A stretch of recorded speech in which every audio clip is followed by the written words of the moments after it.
নবী আলাইহিস সালামের প্রেমে সাপ পাগল হয়ে গেছে দেখা আবু বকরের পায়ে কামড়াইছে। সহিহ হাদিসে বর্ণিত আবু বকরের পায়ে কামড় দিছে। সহিহ হাদিসে বর্ণিত আল্লাহর রাসূলের লালা মুবারক লুআব আবু বকরের সাপের কামড়ের জায়গায় লাগাইছে আর বিষ পানি হয়ে গেছে। কিন্তু আজাইবুল মাখলুকাত লেখে পাও সরাইছে আর সাপ বেরিয়েছে। সাপ বের হয়ে আবার কথা কয়, সাপ কয় নবী গো কামড় দিতাম না, জানি আপনার সবচাইতে কাছের মানুষ, কিন্তু প্রেম জ্বালায় কামড়াইছে। তাওরাতের দর্শে ছিলাম যুগ যুগ আগে, তাওরাতের দর্শ শুনেছি যুগ যুগ আগে, শত বছর আগে গো আল্লাহর নবী আপনি নাকি হিজরতের পথে এই গুহায় 3 রাত থাকবেন। সেই থেকে নবীর রহমাতুল লিল আলামিন আমার নবীরে এক নজর দেখার লেগে এখানে গেছে। আবু বকর আমারে দেখবার দেয় না, তাই কামড় দিছে। আল্লাহর রাসূল সাল্লাল্লাহু আলাইহি ওয়াসাল্লামকে হাইওয়ানাত ভালোবাসে। জায়েদ কাউসারি এই হাদিসকে সহিহ হাদিস বলেছেন, শিকায়াতুল জামাল, উট নবীকে ভালোবাসে। উট এসে আল্লাহর রাসূল সাল্লাল্লাহু আলাইহি ওয়াসাল্লামের কাছে বসে গেছে, নবীজিকে সম্মান করেছে। এরপরে উট নবীর কানে কথা কয়, উটে কয় রাসূল গো রহমাতুল লিল আলামিন, আমি আপনার কাছে বিচার নালিশ দিতেছি। আমার মনি খাওন দেয় কম, কাজ নেয় বেশি, তারে ডাকায় একটু আপনি শাসন করে দেন, আমার কষ্ট হয়।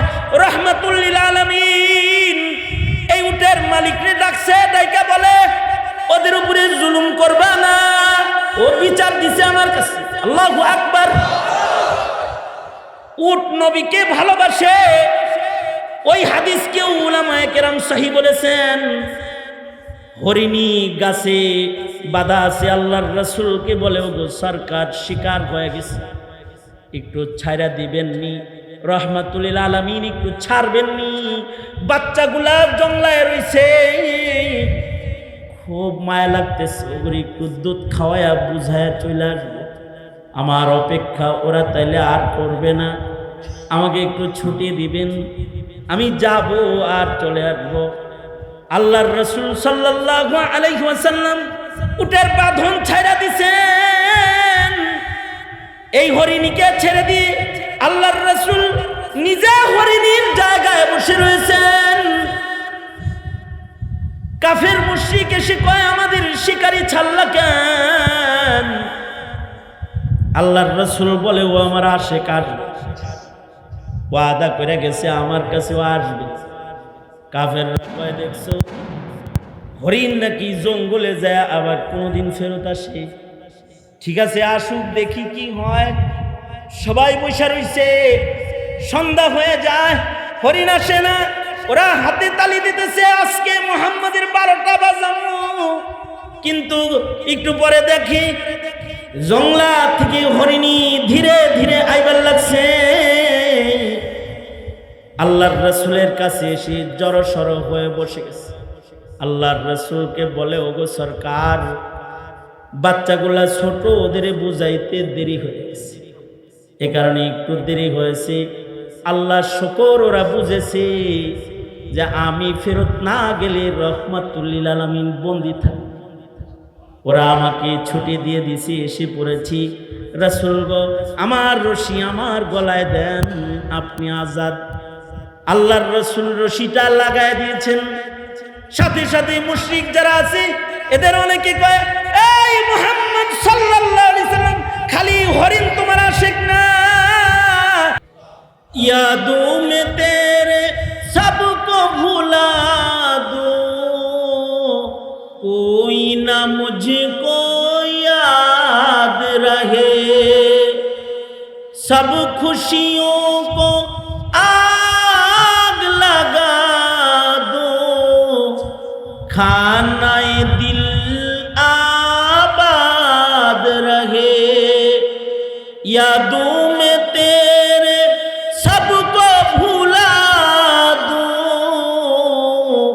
कोई ना मुझको याद रहे, सब खुशियों को आग लगा दो, खानाए दिल आबाद रहे, अब तो रहे बस तादम आखिर, अब तो रहे बस तादम आखिर, विर्दे जुबा आए मेरे इलाह, ला इलाहा इल्लल्लाह, ला इलाहा इल्लल्लाह, जोरे ला इलाहा इल्लल्लाह,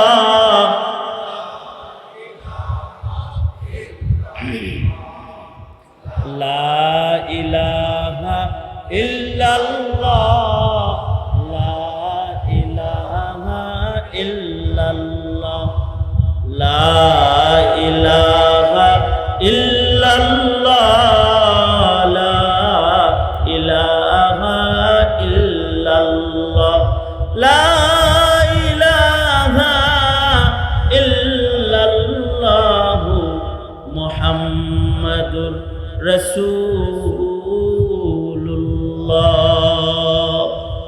सल्लल्लाहु अलैहि वसल्लम। की खबर? मैं क्या आइताছে না যাইতাছে?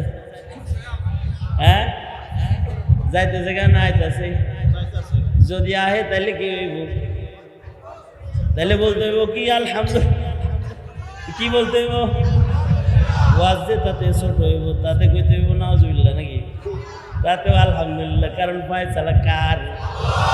আরো জোরে আওয়াজ করে বলেন ফায়সালা কার? টেনশনের কিছু নাই। আমার ওয়াজ লম্বা করতে এমনি খুব কষ্ট, কথা শুনতে শুনতে আপনারা ত্যক্ত, আর আমি বলতে বলতে ক্লান্ত, পরিশ্রান্ত। সুতরাং শর্ট হয়ে গেলে তো মনে করবেন আমার কপাল ভালো, আর যদি থামে যায় তাহলে আমার তো কিছু কইতে। যাই হোক, আপনারা আছেন তো নাকি? হ্যাঁ আছেন তো? এর ফাঁকে যদি আবার 2-4 ফোঁটা পরে আবার যদি থামে, এরকম কাম যদি ঘটে, এই যে মাঝে মাঝে তো সূর্য পরে মাঝে মাঝে বাতাসে দৌড় দিবেন গা। আমি যদি এই যে ভাব খারাপ, তাই মনাজাত করবো, কোনো টেনশন নেই, একসাথে দৌড় দিন। ঠিক আছে, তো কিছু সময় নিরিবিলি কিছু কথা বলি নাকি বলেন? হ্যাঁ, কারণ এমন একটা বিষয়ে কথা বলতেছি, কেউ যদি মোহাব্বত নিয়ে শুনে, এই শোনাটাও নবীর শাফাত ও হাউজে কাউসারের কাছে তাকে নিয়ে যাবে। সুবহানাল্লাহ, আর আস্তে করে বলেন সুবহানাল্লাহ। নবীর কথা আপনি মোহাব্বত নিয়ে শুনবেন, নবীর কাছে যাইবেন না, যত মোহাব্বত বাড়াইবেন তত কাছাকাছি যাইবেন। কারণ হলো আল্লাহর রাসূলকে শুধুই মাত্র উম্মত হিসাবে আমি আপনি ভালোবাসি তা না, আল্লাহর রাসূলকে পানিও ভালোবাসে, আল্লাহর রাসূলকে আগুনও ভালোবাসে, আল্লাহর রাসূলকে সূর্য ভালোবাসে। আল্লাহু আকবার। আল্লাহর রাসূলকে চাঁদ ভালোবাসে, সূর্যের আলো আল্লাহর রাসূলকে ভালোবাসে। এ কারণে সূর্যের আলো, আল্লাহর রাসূল যখন সূর্যের আলো দরকার তখন সূর্য স্থির হয়ে যায়। আল্লাহর রাসূলকে ছায়াও ভালোবাসে, এ কারণে আল্লাহর রাসূল যেখানে রয় সেখানে মেঘ ছায়া দেয়। আল্লাহর রাসূল সাল্লাল্লাহু আলাইহি ওয়াসাল্লাম ছায়া নবীর জন্য লম্বা হয়ে যায়, ইস্তেকবাল করে। আল্লাহু আকবার, জোরে বলেন। নবীর চাচা আবু তালিব আল্লাহর রাসূলকে সাথে লইয়া বাণিজ্যিক সফরে রওনা করেছেন। রাস্তায় পথ বিরতি, গাছের ছায়ার নিচে মুরব্বীরা বসছেন। নবী রাহমাতুল লিল আলামিন, খুলুকে আযীম পয়গম্বর মুরব্বীদেরকে ছায়ায় বসতে দিয়ে আল্লাহর রাসূল রোদ্রে বসেছেন, কিন্তু ছায়া নবীজিকে রোদ্রে বসতে দেয় না। ছায়া লম্বা হয়ে রাসূল যেখানে যায় সেখানে চলে যায়। পাদ্রী একটা দেখবার লাগছে কাহানি, কাফেলার কাছে এসে বলে, এ কাফেলার সর্দার কি? আবু তালিব বলে, আমি সর্দার। কোথায় ঘর? কুরাইশ বংশের কাফেলা, আমরা মক্কা থেকে এসেছি। তুমি সর্দার, তোমার সাথে আমার একটু কথা আছে, আসো। একটু দূরে নিয়ে কয়, আবু তালিব, ওই যে বাচ্চাটা পয়সা রইছে তার দিকে একটু চাও। কে হয়? আমার ভাতিজার সম্মানে ছায়া ইস্তেকবাল জানায়। এটা তোমার ভাতিজা শুধু নয়, ইনি নবীর রহমাতুল লিল আলামিন। আবু তালিব রে, এই নবী লইয়া বাণিজ্যিক শহরে ঢুকো না, বহু দুশ্মন তার আছে। এখানে মাল বেচা সোজা এই পয়গম্বরকে লইয়া বাড়ি চলে যাও। এ বাচ্চা সারা দুনিয়ার নবী, আল্লাহু আকবার কাবীরা। এ কারণে তার জন্য ছায়া বড় হয়, ছায়াও তাকে ভালোবাসে। আল্লাহর রাসূল সাল্লাল্লাহু আলাইহি সাল্লামকে শুধুমাত্র এ ছায়া ভালোবাসে তা না, জামাদাত অর্থাৎ পাথর নবীকে ভালোবাসে, পাহাড় নবীকে ভালোবাসে। পাথরেও নবীকে ভালোবাসে, পাহাড়েও নবীকে ভালোবাসে। আল্লাহর রাসূল বসে রয়েছে, কাফেররা উপর থেকে পাথর ছেড়ে দিছে, আল্লাহর রাসূলকে মেরে ফেলার চক্রান্ত করতেছে। কাফেররা পাথর ছাড়ছে আল্লাহর নবীর মাথায় ফেলতে, কিন্তু পাথরটা নবীর আশেক পাথর, এটা উপর থেকে নিচের দিকে আসতেছে, ঠিক নবীর মাথার উপরের কাছাকাছি এসে নবীজির ছাতা হইয়া থাইমা গেছে। পাথরের রাসূলকে ভালোবাসে, শুধু তা নয়, পর্বতমালা নবীকে ভালোবাসে। আল্লাহর রাসূল সাল্লাল্লাহু আলাইহি ওয়াসাল্লাম মদিনায় আসতেছেন, মদিনার বাইরে গেছেন, আল্লাহর নবী মদিনায় ঢুকতেছেন। এমন সময় হযরত জিবরাইল এসে বলে, ও আল্লাহর নবী, উহুদ পাহাড় আপনার প্রেমী কানবার লাগছে। উহুদ পাহাড় কেন্দ্রে অজ্ঞান, কেন্দ্রে যার যার। রাসূল বলে, উহুদ পাহাড় কান্দে কেন? জিবরাইল বলে, উহুদ আপনাকে দেখে না, যে পথ ধরছেন এই পথ দিয়া আপনারে দেখা যায়। আপনি যে পথ দিয়া আগে মদিনায় ঢুকতেন, আপনি উহুদ দেখা দেখা ঢুকেন, উহুদও আপনারে দেখে। আজকে এমন পথ ধরছেন, আপনিও উহুদ রে পাহাড়ের আড়ালে দেখেন না, উহুদও আপনারে দেখে না, তাই উহুদ পাহাড় আপনার প্রেমে কাঁদতেছে। আল্লাহর রাসূল গো, উহুদ পাহাড় আপনার প্রেমে কাঁদবার লাগছে। নবী রাহমাতুল লিল আলামিন এই পাহাড়ের হক আদায় করার জন্য আল্লাহর রাসূল আবার পেছনে ফিরে গেছেন। ওই পথ আল্লাহর রাসূল ধরেছেন, যে পথ ধরলে উহুদ পাহাড় দেখা যায়। উহুদ দেখে দেখে আল্লাহর রাসূল উহুদের পাদদেশে যায় বলে, এই সাহাবীরা, হাদা উহুদ, এটা উহুদ পাহাড়। ইউহিব্বুনি ওয়া উহিব্বুহু, এ উহুদ পাহাড় আমি নবীকে ভালোবাসি। উহুদ পাহাড় আমি নবীকে ভালোবাসি, আর আমি নবী উহুদ পাহাড়কে ভালোবাসি। আল্লাহু আকবার কাবীরা। অর্থাৎ জামাদাত পাথর পাহাড় আল্লাহর রাসূলের প্রেমী, নাবাতাত পাতা ডাল গাছ নবীর প্রেমী। জালালউদ্দিন সুয়ুতী রাহমাতুল্লাহি আলাইহি নবীর মুজিজা জমা করেছেন। আল্লাহর রাসূল এক জায়গায় বাথরুম করবেন, বাথরুম ইস্তেনজা করবেন, দূরে চলে গেছেন আল্লাহর নবী ইস্তেনজা করতে। কিন্তু নবীর ইস্তেনজা করতে দূরে যাওয়ার পরেও নবী আলাইহিস সালাতু ওয়াস সালামের শরম এত বেশি, কারণ শরম তো ঈমানের অঙ্গ। এ কারণে মুমিনের শরম বেশি আর মুশরিকের শরম নাই। কারণ ঈমানের সাথে শরমের সম্পর্ক আছে। শরম বেশি ঈমান বেশি, শরম কম ঈমান কম। এ কারণে মুশরিকদের শরম কম। ঠিক বললেও ঠিক, না বললেও ঠিক বেটা। জমিনে যাদের ঈমান নষ্ট দেখবেন ওগুলোর শরম নষ্ট হয়েছে, আর যেগুলোর দেখবেন শরম ঠিক আছে খেয়াল করে দেখবেন এগুলোর ঈমানও ঠিক আছে। আল্লাহর রাসূল সাল্লাল্লাহু আলাইহি ওয়াসাল্লাম শরম বেশি, নবীর শরম তো সর্বোচ্চ শরম, লজ্জা। আল্লাহর রাসূল দূরে গেছেন ইস্তেনজা করতে, এরপরেও আল্লাহর নবী খোলা জায়গায় বসে ইস্তেনজা করতে শরমাইতেছে, আর তুমি মিয়া সেন খুলা ছেড়ে দিছো।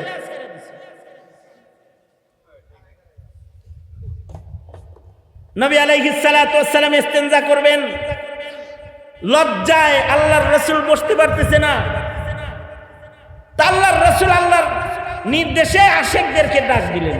এই গাছগুলাও তো নবীর আশিক, তো আল্লাহর রাসূল গাছকে ডাকলেন, তালি আসা যায়, এই গাছ আয়, এই গাছ আয়, এই গাছ কাছে আয়, পাতাগুলা মেলে দে, এই কাছে আয়। সব গাছ দূরের থেকে দৌড়ায় আইসা নবীর কাছে আইসা নবীজিকে ঘিরা ধরছে, বাথরুম বানায় দিচ্ছে। আল্লাহু আকবার, আরো আস্তে করো, আরেকটু আস্তে করো। নবীজির ইস্তেনজা করা শেষ, এই নাবাতাত, আশজার, গাছ, লতা পাতা, এগুলো নবীর আশিক। ইস্তেনজা করা শেষ, আল্লাহর রাসূল বললেন, এই গাছ যাও, দূরে যাও, যেখানে ছিলা সেখানে যাও। গাছ আবার পিছনে চলে গেছে।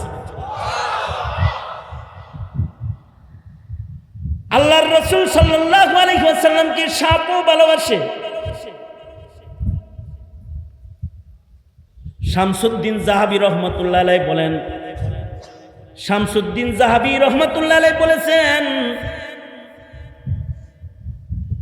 শামসুদ্দিন যাহাবী হাদিস শাস্ত্রের বড় আলেমের নাম।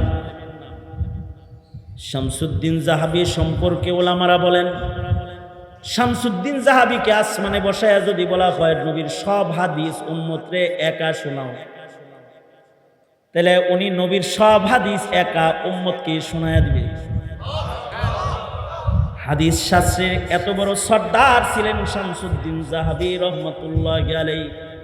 তিনি বলেন, নবীর শান বলতে যায়া হাদিসের সনদ খুঁজবা না। নবীর শান বলা ও পড়া ও বিশ্বাসের সাথে সনদের সম্পর্ক নাই, কারণ নবী আলাইহিস সালাতু ওয়াস সালামের দ্বারা অসম্ভব সম্ভব আল্লাহ পাক করাইছেন। সাত আসমান পার কইরা আরশে নিছেন যারা, তারে দিয়া অনেক কিছু করাইতে পারে। আল্লাহু আকবার বলেন, এটা সনদ গুটাগুটি করবার যায় না মিয়া। এ কারণে সনদ জয়ীফ হইলেও আল্লাহর রাসূলের শান সিরাতের কিতাবে লিপিবদ্ধ আছে, সনদের দিকে তাকায় নাই। নবীর শান লেখছে, আজাইবুল মাখলুকাতের ভেতরে লেখা হয় হযরত নবী আলাইহিস সালামের প্রেমে সাপ পাগল হয়ে গেছে দেখা আবু বকরের পায়ে কামড়াইছে। সহিহ হাদিসে বর্ণিত আবু বকরের পায়ে কামড় দিছে। সহিহ হাদিসে বর্ণিত আল্লাহর রাসূলের লালা মুবারক লুআব আবু বকরের সাপের কামড়ের জায়গায় লাগাইছে আর বিষ পানি হয়ে গেছে। কিন্তু আজাইবুল মাখলুকাত লেখে পাও সরাইছে আর সাপ বেরিয়েছে। সাপ বের হয়ে আবার কথা কয়, সাপ কয়, নবী গো কামড় দিতাম না, জানি আপনার সবচাইতে কাছের মানুষ, কিন্তু প্রেম জ্বালায় কামড়াইছে। তাওরাতের দর্শে ছিলাম যুগ যুগ আগে, তাওরাতের দর্শ শুনেছি যুগ যুগ আগে, শত বছর আগে গো আল্লাহর নবী আপনি নাকি হিজরতের পথে এই গুহায় 3 রাত থাকবেন। সেই থেকে নবীর রহমাতুল লিল আলামিন আমার নবীরে এক নজর দেখার লেগে এখানে গেছে। আবু বকর আমারে দেখবার দেয় না, তাই কামড় দিছে।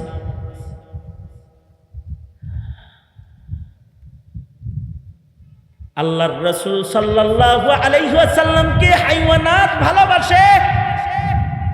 জায়েদ কাউসারি হাদিস কি সহিহ হাদিস বলেছেন, শিকায়াত উট নবীকে ভালোবাসে। উট এসে আল্লাহর রাসূল সাল্লাল্লাহু আলাইহি ওয়াসাল্লামের কাছে বসে গেছে, নবীজিকে সম্মান করেছে।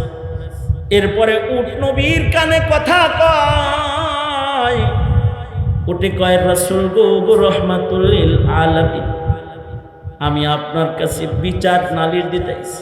আমার মনিব খাওন দেয় কম, কাজ নেয় বেশি, তারে ডাকায় একটু আপনি শাসন করে দেন, আমার কষ্ট হয়। রহমাতুল লিল আলামিন এই উটের মালিকরে ডাকছে, ডাইকা বলে, ওদের উপরে জুলুম করবা না, ও বিচার দিছে আমার কাছে। আল্লাহু আকবার। উট নবীকে ভালোবাসে। ওই হাদিসকে উলামায়ে কেরাম সহিহ বলেছেন। হরিণী গাছে বাধা আছে, আল্লাহর রাসূলকে বলে, ওগো সরকার শিকার হয়ে গেছে, একটু ছাইরা দিবেননি? রহমাতুল লিল আলামিন একটু ছাড়বেননি? বাচ্চাগুলা জংলায় রইছে, খুব মায়া লাগতেছে, ওগুলো একটু দুধ খাওয়ায়া বুঝায়া চলে আসবো, আমার অপেক্ষা ওরা তাইলে আর করবে না, আমাকে একটু ছুটি দিবেন, আমি যাব আর চলে আসবো। আল্লাহর রাসূল সাল্লাল্লাহু আলাইহি ওয়াসাল্লাম উটের বাঁধন ছাইরা দিছেন। এই হরিণীকে ছেড়ে দিয়ে আল্লাহর রাসূল নিজে হরিণীর জায়গায় বসে রয়েছেন। কাফের মুশরিক এসে কয়, আমাদের শিকারী ছাড়লা কেন? আল্লাহর রাসূল বলে, ও আমার আশিক আসবে, ওয়াদা করে গেছে আমার কাছেও আসবে। কাফের কয়, দেখছো হরিণ নাকি জঙ্গলে যায় আবার কোনোদিন ফেরত আসে? ঠিক আছে, আসুক, দেখি কি হয়। সবাই বসে রইছে, সন্ধ্যা হয়ে যায়, হরিণ আসে না। ওরা হাতে তালি দিতেছে, আজকে মুহাম্মাদের 12টা বাজানো। কিন্তু একটু পরে দেখি জংলা থেকে হরিণী ধীরে ধীরে আইবার লাগছে। আল্লাহর রাসূলের কাছে এসে জড়সড় হয়ে বসে গেছে।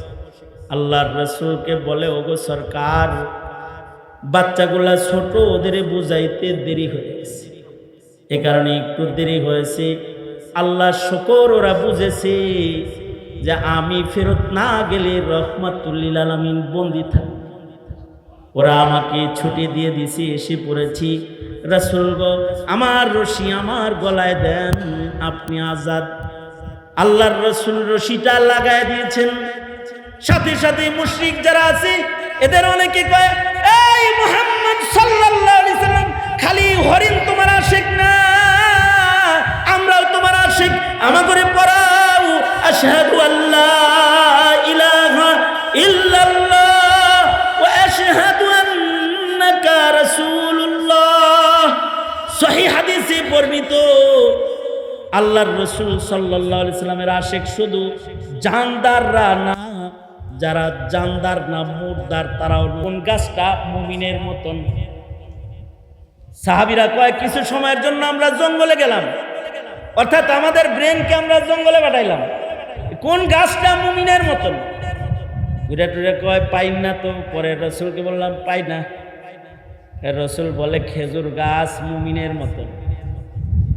মুমিনের যেমন কোনো কাজ ফেলানি যায় না, খেজুর গাছের কিচ্ছু ফালানি যায় না।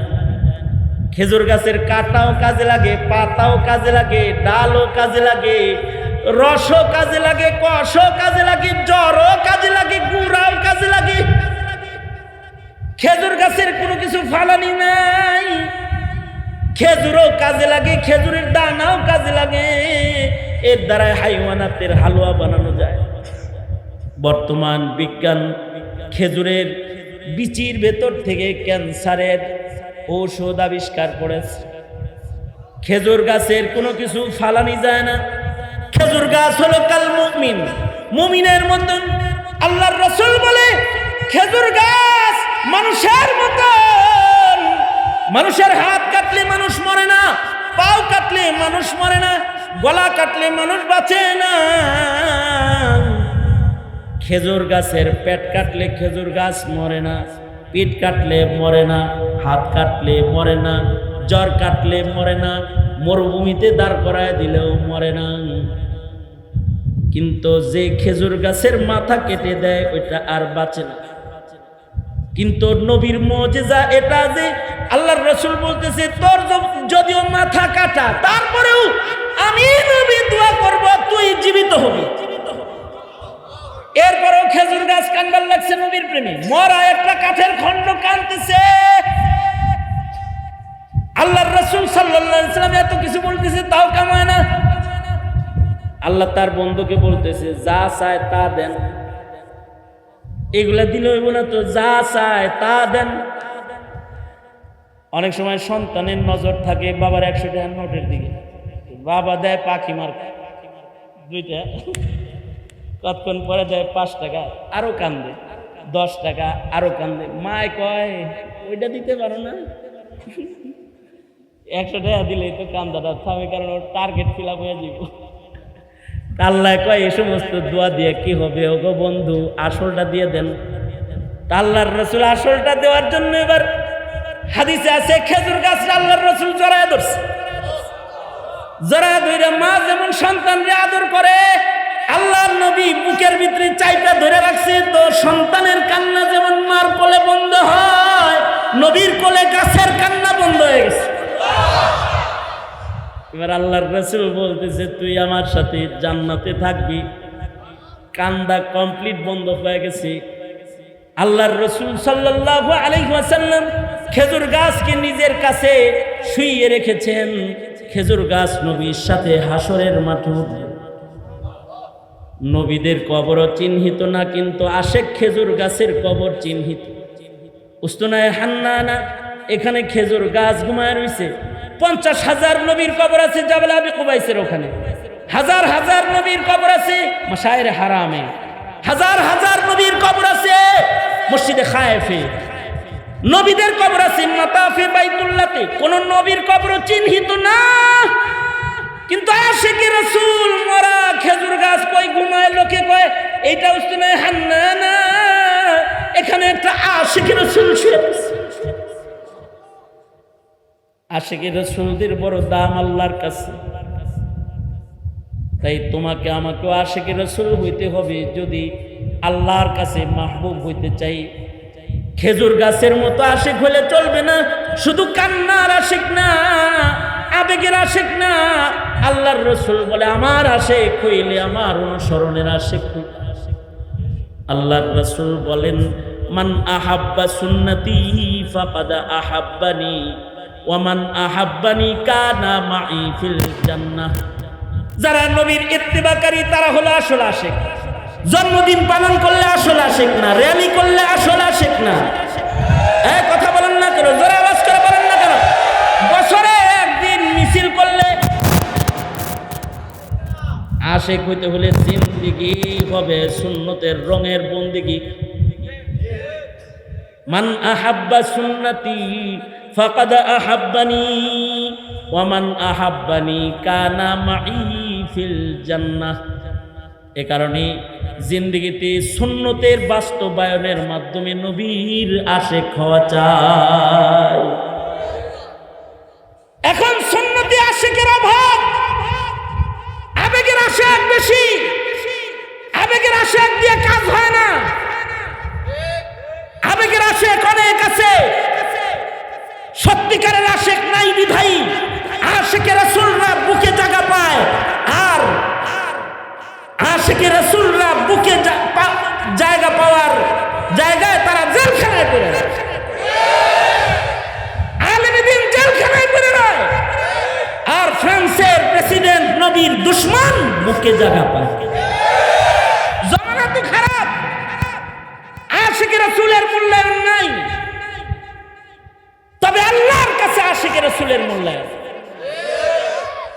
ইহুদ নাসারার ইত্তিবা করে আল্লাহর কাছে মূল্যায়ন পাওয়া যায় না। মুসলমান হিসাবে আল্লাহর কাছে মূল্যায়িত হতে হলে ইত্তাবিউনি ইউহিব্বুকুমুল্লাহর রং ধরতে হয়। এ কারণে যুব সমাজ তোমাদেরকে বলি, ইহুদ নাসারার কালচার অনুসরণ করো না, আল্লাহকে ওয়াস্তে মুসলিম হিসাবে নবীজির সুন্নাহর অনুকরণকারী হও। পারবা তো ইনশাআল্লাহ? আর এইটাই রবিউল আউয়ালের শিক্ষা। তোমাদেরকে একদিন ঈদ করায়া আর কেক কাটায়া আর মিছিল করায়া নবীর আশেক বানাইতে চায় যারা এরা নবীর দুশমন, এরা মুসলিম মিল্লাতের দুশমন, এরা ইসলামের দুশমন। সুতরাং নবী পাকের ইত্তিবার মাঠে আসে। আজকে নবী আলাইহিস সালাতু ওয়াস সালামের ইজ্জতের উপরে আক্রমণ, আশিকে রাসূল দাবি তো অনেক আছে, কিন্তু খাতমে নবুয়তের কথা বলার মানুষ নাই। আজকে নবী আলাইহিস সালাতু ওয়াস সালামকে গালি দিয়ে নাস্তিক মুরতাদরা কথা কয়, তাদের বিচার চাওয়ার মানুষ নাই। দলের উপরে আঘাত করলে বিচার হয়, নেতার উপরে আঘাত করলে বিচার হয়, নবীর উপরে আঘাত করলে বিচার নেই। ঠিক আসতে বলেন কেন? জোরে বলেন, ঠিক না? এই তো হালত। আরো কথা হলো, এই শোনেন, আরেকটা জরুরি কথা হলো, আমাদের প্রজন্ম এখন নবীকে কেমন ভালোবাসতে হবে এটা জানেই না, কেন ভালোবাসতে হবে তাও জানে না, এতটুকুও জানে না। কারণ সিরাতুন নবীর শিক্ষা এখন আমাদের শিক্ষা সিলেবাসের ভেতরে নাই। নবীর পরিচয় শিক্ষা সিলেবাসে নাই। হ্যাঁ, শিক্ষা সিলেবাসে সমকামিতা আছে, যৌনতা আছে, বিবর্তনবাদ আছে।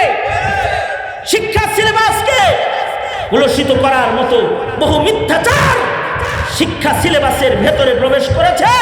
আর মুসলমানের মাটিতে নবীর পরিচয় পায় অতটুকু শিক্ষাও রাখা হয় নাই, কেটে ছেটে সব ছড়ায় দেওয়া হয়েছে। সঙ্গত কারণে নবীরে গাইলেও মুসলমান নড়ে না, নবীর ইজ্জতে আক্রমণ করলেও মুসলমান নড়ে। আশ্চর্য বিষয় হলো কাদিয়ানীরা যে কাফের এটা মুসলমান জানে না, এতটুকু শিক্ষা নাই। আরে মুসলমান জানে না তো জানে না, প্রজন্ম তো জানে না। এই দেশের সরকারি দায়িত্বে বসা অনেক অফিসার জানে না। অনেকে জিজ্ঞাসা, কাদিয়ানী কি আসলেই কাফের হুজুর? কি প্রশ্নটা, কি অদ্ভুত প্রশ্ন মনে হবে। জিজ্ঞাসা করবে, কাদিয়ানী কি আসলেই কাফের হুজুর?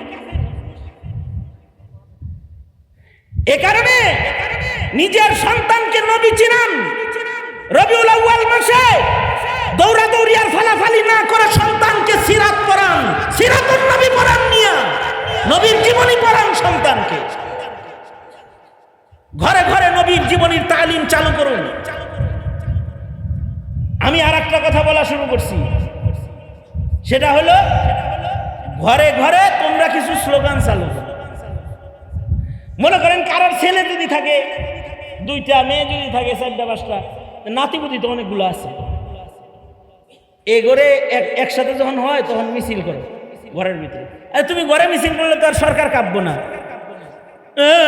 কাউকে তুমি যদি ঘরে মিছিল করো, তাতে কি তোমার মিছিলের ধাক্কাও নেতার উপরে পড়বো নাকি? তোমার ঘরে তুমি কিছু মিছিল করো, তোমার ঘরে তুমি মিছিল করো, কাফের কাফের কাদিয়ানী কাফের, এই মিছিল তুমি বাপ হয়ে সন্তান নিয়ে করো। লাভ হইব কি? একটা শিরোনাম, একটা স্লোগান, একটা ইউনিভার্সিটি। এই স্লোগানটাই তোমার বাচ্চাকে জন্মের তরে বুকে ঢুকাইয়া দিবে যে কাদিয়ানী কাফের, আব্বা বলছে, স্লোগান দিয়ে বলছে আব্বা কাফের। সুতরাং কাদিয়ানী যদি মাথা উঁচা করে, ওর গাত্তা ধরে ওকে পাকিস্তান পাঠিয়ে দিতে হবে। মৌলবীরা কেউ পাকিস্তানি রাজাকার, আরে এই দেশে যারা কাদিয়ানীর পক্ষ গ্রহণ করে এগুলো সব রাজাকার, সবগুলো রাজাকার। আলেমদেরকে কয় যে পাকিস্তানি, আর কাদিয়ানীর পক্ষ না, তুমি পাকিস্তানি নিয়ে। এই পঞ্চগড়ে ইজতেমা কেন্দ্র করে মুসলমানরা শহীদ হল। দুঃখজনক বিষয় হলো মাহফিলের অনুমতি আনতে হয় থানার থেকে। আচ্ছা বলেন তো, মাহফিলের অনুমতি যদি থানার থেকে আনা লাগে, কাদিয়ানী গো সমাবেশের অনুমতি দিছে কোন ছাগলে? এটাও তো কোনো, এটা প্রশাসনের কোনো কেউ তো হবে যে অনুমতি দিয়েছে, তাই না? মুসলমানের মাটিতে মাহফিলের অনুমতি দাও, এতে কষ্ট হয়। কাদিয়ানীদেরকে সমাবেশ করার অনুমতি দেওয়ার অধিকার, অথরিটি মুসলিম দেশের নাগরিক হিসাবে তোমাকে কে দিয়েছে? কোন জায়গায় পেয়েছ অধিকার? এটা 90% মুসলমানের দেশ। এখানে নবীর ইজ্জতের উপরে কথা হবে, এটা কিভাবে স্বীকৃতি দেওয়া যায়? আমার সন্তান, আমার প্রজন্ম নবীর এতটুকুন প্রেম কি জিনিস এটা বুঝে না। ব্যর্থতা, দুর্বলতা কার? মৌলভী সাহেবের না, আলেমের না, আপনার। আপনি পড়াইতেও পারেন নাই, মুখ দিয়া বাইর করতেও পারেন নাই, অথচ আপনার এই সন্তান দুনিয়ার সব স্লোগান জানে, কাদিয়ানি কাফের এটা জানে। এই জন্য কিছু স্লোগান গড়ে চালু করেন, কাফের কাফের, কাদিয়ানি কাফের, কাফের কাফের, আরো আস্তে করে, কাফের কাফের। আর একটা স্লোগান আমি বলবো, ফাঁসি ফাঁসি ফাঁসি চাই, আপনারা বলবেন নাস্তিক মোরতাদের ফাঁসি চাই। ফাঁসি ফাঁসি ফাঁসি চাই, এই স্লোগানটা আপনার বাচ্চাকে শিখাবে নাস্তিক মোরতাদরা ফাঁসি পাওয়ার উপযুক্ত অপরাধ।